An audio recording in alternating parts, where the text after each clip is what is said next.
Goeiedag, ek glo dit gaan goed met jou. Die bekroonde skrywer Ernest Hemingway skryf die volgende. Hy sê daar was 'n pa wat in Spanje gewoon het en hy het 'n rebelse seun gehad. En hierdie seun het iets verkeerd gedoen en hy het gevlug van sy ouerhuis af. Maar hierdie pa het dit op homself geneem om sy seun te gaan soek hier in Spanje. En hy kon nie sy seun kry nie.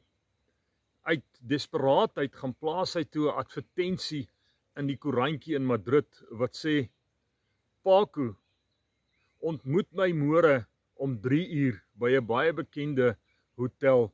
En dan skryf hy die volgende baie belangrike sinnetjie: alles is vergewe, jou pa. Die volgende dag 3 uur toe hierdie vader by die hotel opdaag, is daar chaos. Hulle moes die polisie inbring om skare te beheer, want ongeveer 800 Pacos het opgedaag. Weereens 'n bewys. Die wêreld waar ek en jy in lewe, smag na vergifnis. En ek het vir jou wonderlike goeie nuus. Jesaja 55 vers 7 sê, die Here vergewe menigvuldiglik. Miskien loop jy vandag met 'n las. Miskien dra hierdie swaar las, druk hierdie swaar las jou in die grond in.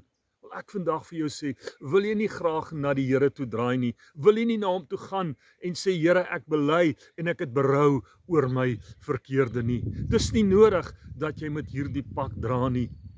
Miskien is jy in 'n plek waar jy iemand moet vergewe. Miskien het iemand jou te nagekom.